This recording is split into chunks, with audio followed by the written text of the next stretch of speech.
sannadkiiba 2 faras ayaa loo xanaanayn jiray waxaana geedkan caanka ee idiin muuqda lagu xidhi jiray 2 faras ee laalays iyo doodimeer oo lagu habi jiray il xoolaad sannadkiiba sayidku wuxuu qaadan jiray 2 faras oo la dhaqaaleeyey kuwa kalena waa la dhaqaalayn jiray oo meel xero lagu dhaqaaleeyo oo bari lagu bari gooyo ahaa doodi halkan wuxuu watay doodi iyo laalays subaga la cabsiin jiray iyo barida waa loo bari gooyin jiray waxa lagu yiri faraska la yiraahdo doodimeer 31 baridood markii la cabsiyey ee 30kiiba abay iyo bishimaha leebsaday baa leeyahay wali ma dhargin u sii wadaa beer ma lahayn subaga iyo wax qabtay farasku mucjisu ahaa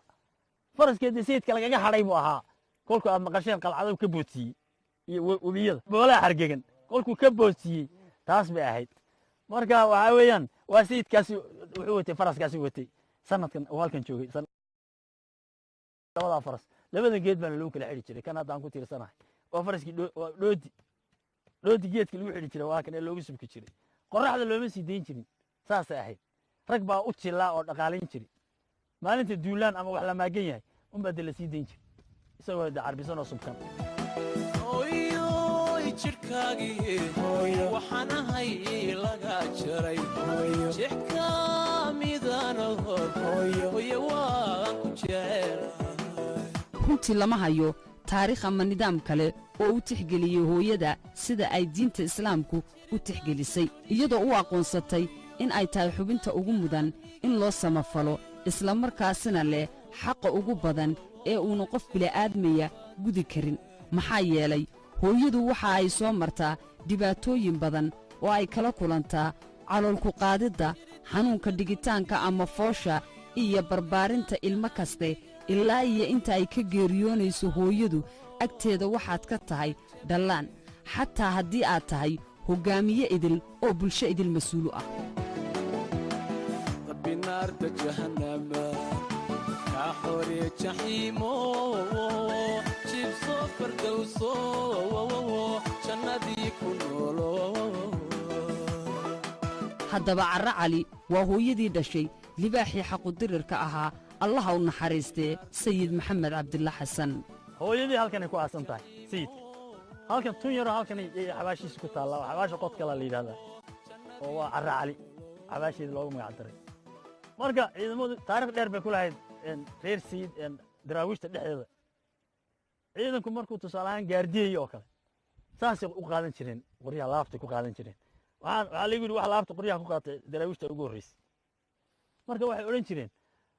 3 raab inta iska dhigaan garhmadoobaa xagga hore mari jiray ragga dee quwudda leh dhexdana waxaa geli jiray dhallinyarada xagga u dambaysa waxaa ahayn odayaasha waaweyn marka waxay odhan jireen arraa nin dhashay yay odhan jireen garhmadoobuhu kolkaasaa dhallinyaradu arraseed baa nin dhashay odayaasha waaweynay gaboobay allaylehe nin dhashay nin dhashay nin dhashay yay odhan jireen saasay ciidamadu ku qaadi jireen maaragtay marka carra halkanay ku dhimatay halxidhaalaha ay ku lifaaqan yihiin xujooyinka adag ee u baahan tab iyo xeelad lagaga baxo waa mid aad kaga gudbi karto dhiiranaan u baahan karti iyo calool adayg ragannimo taariikhda kaahin baa loo diray carro kolkay la yidhi way bugtaa sayidku kaahin buu u diray wuxuu yidhi kaahinow hooyaday gerideeda ha soo sheegin buuri iyadoo dhimatay ha soo sheegin buuri habeenna ha ii imanin buu yidhi maalinna ha ii imanin adoo lugana ha ii imanin buu yidhi adoo faras fuushanna ha ii imanin intaa midkaa samaysay waad xujooday buu yidhi sayidku kaahin markay geedaha aad aragto ku gabaday horta meeshii buu tegay oo islaantii oo dhimatay oo la aasayuu u tegey ninka u diray geedahaasuu ku gabaday oo kolkii cadceeddu ay godka gashay in yar la soo jeedo yuu ka soo baxay faraskiina lugna wuu saaray lugna dhulku yuu ku qotamiyey waxaa la yidhi sayidow kaahin baa soo baxay kolkaasuu yidhi war ma maalin baa mise waa habeen midna maaha la yidhi sayidow godkii la gashay ya wuxuu yidhi ma faras buu fuushan yahay mise wuu lugaynayaa mana lugaynaya farasna ma saara abi lagu baalayay midna dhulku ku hayaa midna faraska si uu soo socday yidhi waryaa hooyaday miyaa dhimatay afkaagu sayida waa ka yeedhay wiil saas ku xujo baxay ay halkan yani xujooyinka way socdeen weligeed waa qabcadii meelii ugu xujo badnaa